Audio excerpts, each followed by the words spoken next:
There is a version of healthy eating that is quietly making people more unwell. Not because the food is bad. On the contrary, the food is often excellent, organic, nutrient dense, carefully chosen as well. But the way it is being eaten is working directly against the body's capacity to digest it. And when digestion is compromised, it does not matter how good the quality of food is. The body cannot make proper use of it, as simple as that. Well, Ayurveda has a very precise understanding of why this happens.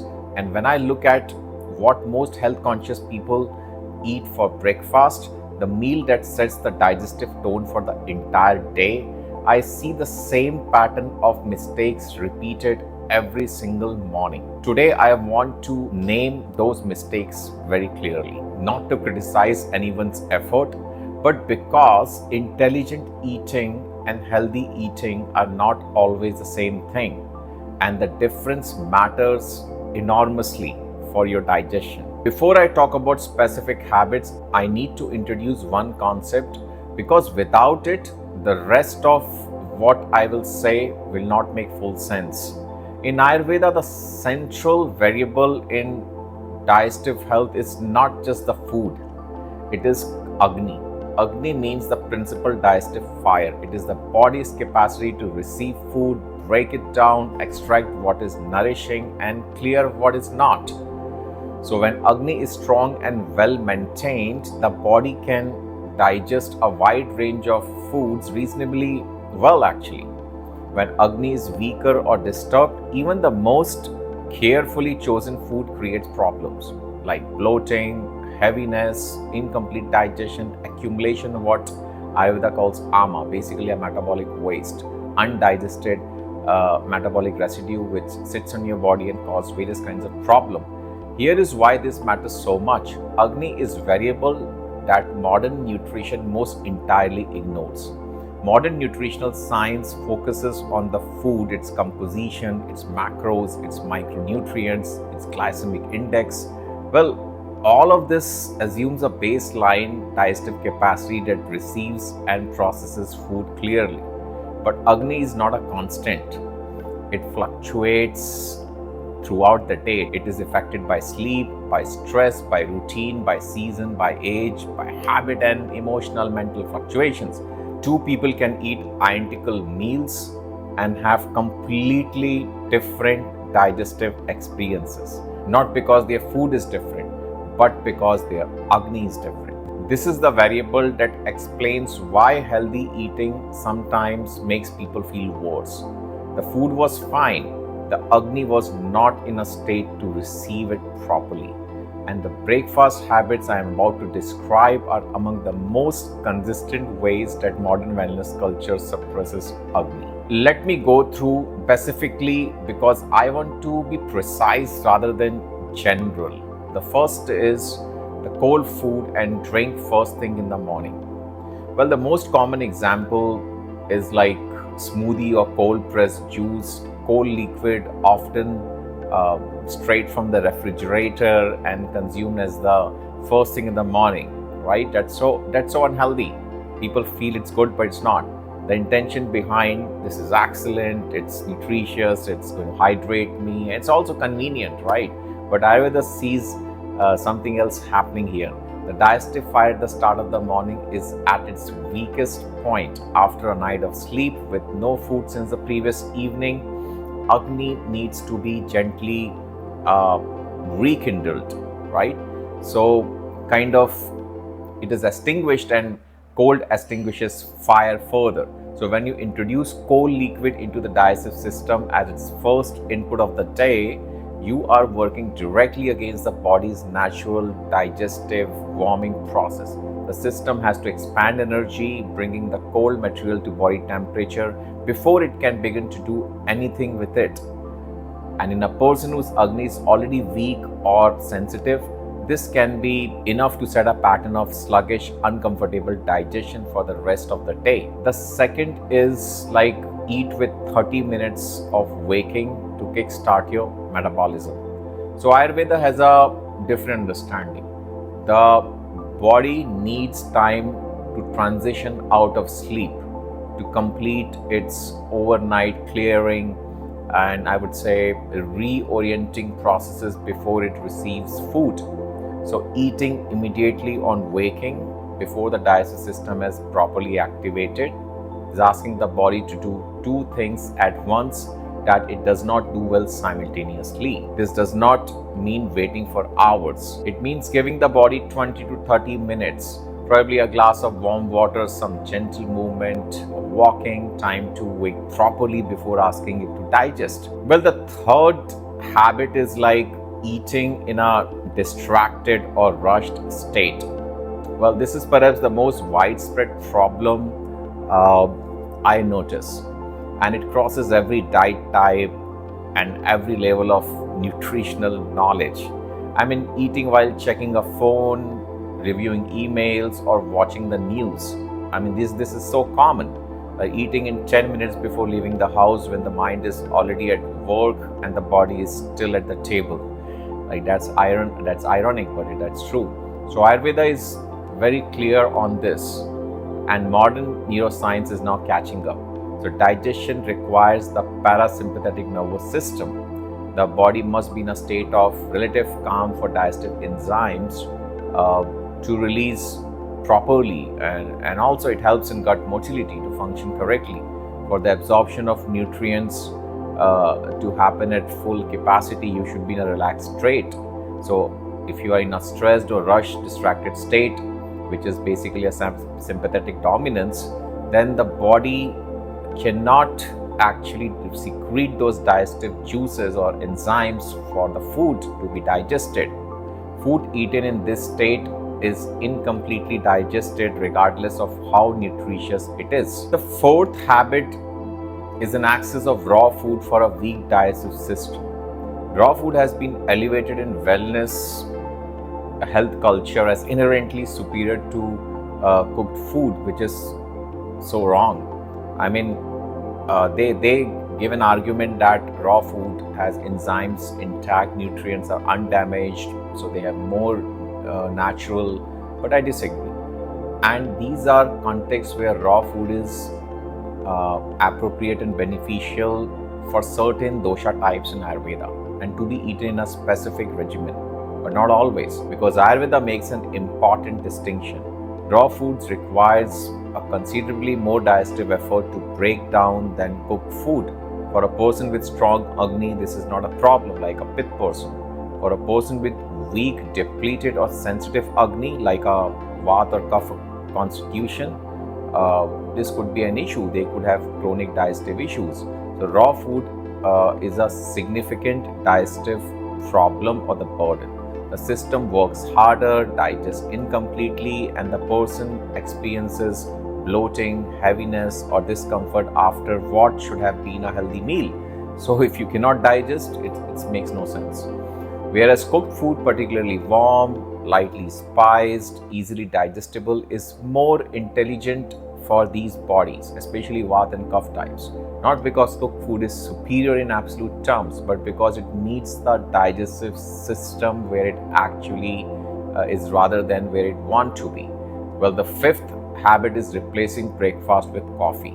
So I will address coffee in more depth in another video, but for now the relevant point is that coffee is a stimulant, not a nutrient, so don't consume as a meal. And a lot of people, they wake up and just take a coffee, right? So you are stimulating the nervous system without fueling the body. You are borrowing energy from a system that has nothing to do since previous night. I mean, your nervous system was sleeping, right? It was in a static state. So Ayurveda sees this as a direct aggravation of Vata, the principle governing movement, lightness, and nervous system activity. And right in the morning, you have aggravated Vata. So we can talk about the rest of the day, right? So an empty body receiving a stimulant first thing in the morning creates instability, anxiety, acidity, reactive digestion, erratic appetite, and of course, lethargy and drowsiness later in the day.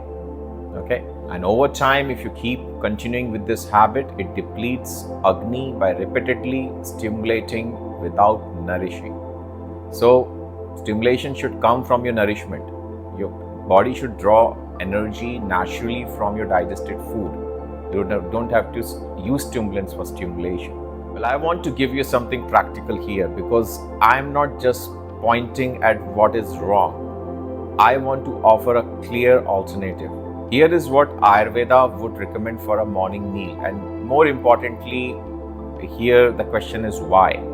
Well, the first thing you should do in the morning is to drink 2 glasses of warm water. Lukewarm water, probably squeezed lemon and some rock salt in it, because your body needs electrolyte in the morning, right? So before food, before coffee, before anything, a glass or two of the warm water is going to do wonders for your body.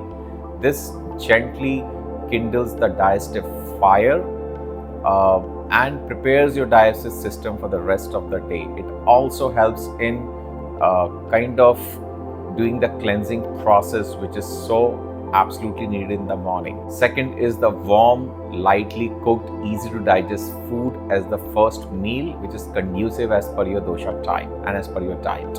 It should be quick to prepare and not time consuming. Something that can be prepared quickly and is warm when it arrives, like cooked grains or probably a simple soup, warm porridge, cooked vegetables with a small amount of good fat and mild spices. The principle is very simple: support the digestive fire rather than suppress it. So give it something it can work with easily so that it builds strength through the morning rather than spending the morning struggling with the first meal, right? The third thing I would recommend is eat in a settled state. Sit down, put the phone away, or at minimum do not check it during eating. If you only have 10 minutes, spend those 10 minutes actually eating rather than eating while doing something else. The parasympathetic shift that good digestion requires does not need a very long time, but you still have to reset it consciously.